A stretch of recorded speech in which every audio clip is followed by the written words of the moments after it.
Warlord. To be a warlord, you have to be the toughest of the tough, to be able to walk away slowly while the environment is exploding rapidly around you, and whatever the hell this is, I don't really know. In this rant, we are going to be talking about the Warlords of Draenor, and whether or not they were executed to their potential. Also, I'm going to throw in Garrosh, since he did get the ball rolling in the expansion, and Nerzhul, since he wasn't a prominent warlord in the expansion, but nonetheless was still the chieftain of the Shadowmoon clan. So let's go ahead and get started with Garrosh. In Mists of Pandaria, Garrosh goes genocidal, hides in his doomsday post-apocalypse basement, while the Alliance and Horde are dealing with a pain-in-the-ass goblin that spends too much time with his conveyor belt. And killing a dinosaur that somehow was transported across the world from the Isle of Giants without complication. Garrosh loses, then goes back in time with his very good friend Kara Stormu, and then they both work out a way where they can both share equal power in the new Iron Horde. Now that I sent you back in time, I think it's best that we go. After this, Grom becomes War Chief of the Iron Horde, Garrosh becomes the Warlord of the War Song, and then we go through a questline in a Grand that ultimately leads to Garrosh being killed by Thrall and a Mach Gora, the orc that initially brought him into the Horde to begin with.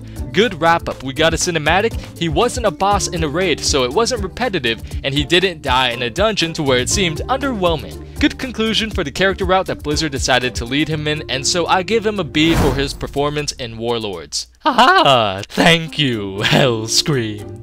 You know, we have a Grinning Reaver sale going on right now, if you wanted to take a look in the in-game store as well. Can't find this deal anywhere else. Next off, we have Nerzhul, the chieftain of the Shadowmoon clan and the Lich King in our original timeline.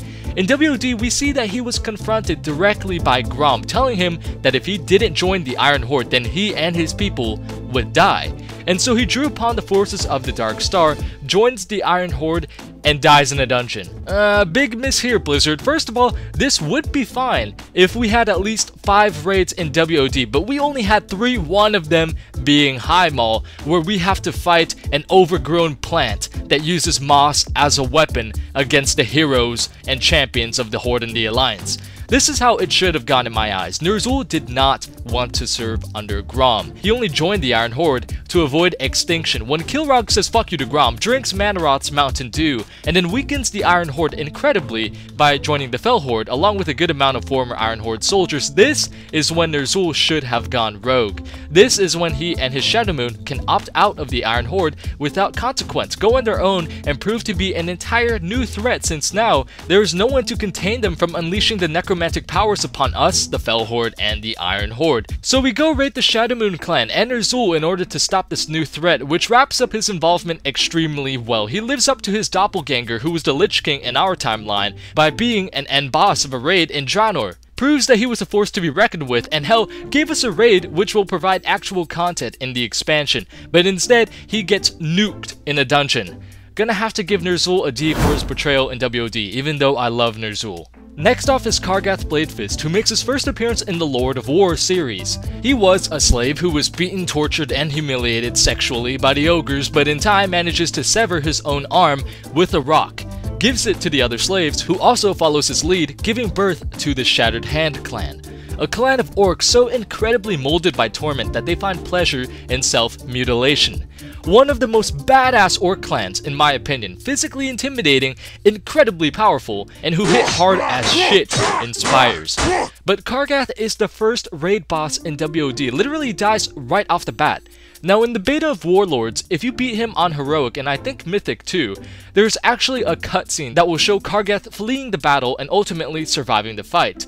But after a couple weeks, Blizzard decided to remove this for whatever reason, and just have him officially die in his fight against us. Blizzard, he's not a Mercius from Siege of Orgrimmar. This guy is the War Chief of the Shattered Hand, but yet he dies before the Butcher. So juicy! And before a plant that uses moss as a weapon. Sorry guys, but I'm gonna have to give you a very light D, bordering F on Kargoth.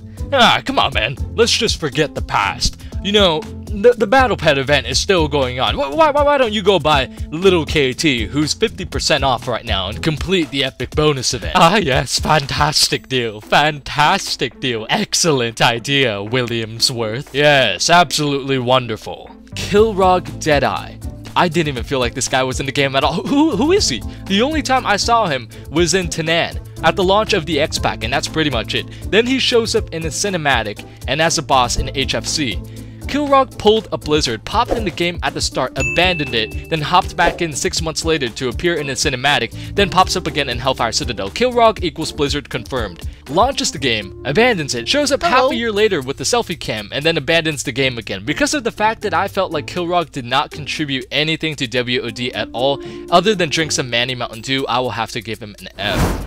Warlord Blackhand is next on the list, and I have to say, Blizzard, you guys did Blackhand justice. Not only does he look like a complete badass, but he lives up to his expectations, something none of the other warlords were able to do. First of all, he automatically becomes a badass for engaging in a 1v5 battle against Uriel, Durotan, Orgrim Marad, and the player, standing his ground, killing Orgrim, surviving an explosion that kills even Marad because he shields Uriel, and then retreating from the conflict before the ship explodes. Definitely badass, the best cinematic of the whole expansion, in my opinion, or at least one of the best. Then he doesn't die in a dungeon. He's not the first boss of the raid, but is the last boss of Black Rock Foundry, with a pretty fun fight if I do say so myself. Oh, Ted, you have the mark. Please get behind the debris. Don't tell me what to do ever again, you hear me, son of a... Dude, we told you to get behind the debris. Oh. So now you're blaming this on me, boy? Blackhand gets an A for being a raid boss, for kicking ass in a cinematic, and for looking like an unstoppable monster, and for having a sick-ass mace. Good job, Blizzard. Really thank you for giving Blackhand the spotlight that he deserved. Finally, we have the big man himself, Grommash Hellscream. I'm sad, man. Grom is one of my favorite characters in WoW, but in WoD, it's just... He starts a war on the Draenor, shows up at the launch, tells us that we will be fucked for defying him, and then vanishes and doesn't show up until Hellfire Citadel. Then we fight Archimonde, defeat him, and Grom stands next to Uriel and Durotan and screams out that Draenor is free. What? How? You're still alive, dude! Whose side are you on? Last time we saw you, you were leading the Iron Horde. Quick, someone take this guy out before he starts another war. You there, Draenor! Shoot him while you still can! I kinda like him. He has a nice deep voice. Dude, he's the guy who killed off a majority of your people at the beginning of the expansion. Nah.